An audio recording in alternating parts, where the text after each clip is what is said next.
क्या आपने कभी सोचा है, दुनिया का सबसे बड़ा विजेता, जिसे इतिहास मौत का तूफान कहता है, जिसने चीन, रूस, फारस और यूरोप तक हर जगह तबाही मचाई, वही चंगेज खान भारत के दरवाजे तक आया और हमला किए बिना लौट गया। आखिर क्यों? 13वीं सदी में चंगेज खान का नाम ही खौफ था। उसकी सेना जहां पहुंचती, वहां कुछ भी बाकी नहीं रहता। शहर राख में बदल जाते और लोग कहते थे, मौत घोड़े पर सवार होकर आई है। लेकिन जब वो भारत की तरफ बढ़ा, तब किस्मत ने अलग ही खेल खेला। पहली वजह थी भारत की जमीन। मंगोल मैदानों में पले थे, जहां खुला आकाश और दूर तक फैली धरती हो। लेकिन भारत में घने जंगल, ऊंचे पहाड़, तपती गर्मी और मानसून की बारिश थी। जिन घोड़ों पर मंगोल बिजली की तरह दौड़ते थे, वही घोड़े यहाँ की कीचड़ और नदियों में फंस जाते। यह धरती उनके लिए जाल साबित हो सकती थी।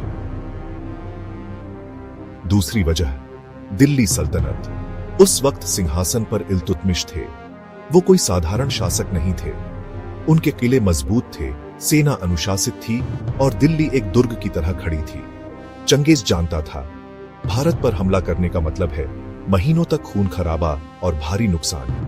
तीसरी वजह, अचानक बदलते हालात। कहा जाता है कि जब चंगेज खान सिंधु नदी के किनारे पहुंचा, तभी खबर आई कि उसके पीछे फारस में विद्रोह भड़क उठा है।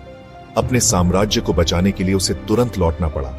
भारत की धरती उसके हाथ से फिसल गई। और चौथी वजह, लालच नहीं बल्कि समझदारी। भारत मंगोलों के लिए व्यापार का खजाना था। यहां से मसाले, कपड़े और धातुएं मिलती थी। अगर वो हमला कर देता तो अपने ही फायदे को नष्ट कर देता।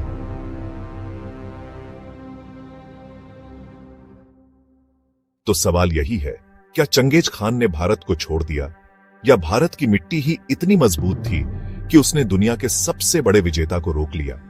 सोचिए, अगर उस दिन चंगेज खान भारत में घुस आता, तो क्या हमारा इतिहास आज वैसा ही होता, या फिर यहां की सभ्यता और ताकत ने भी उसे घुटनों पर ला देना था?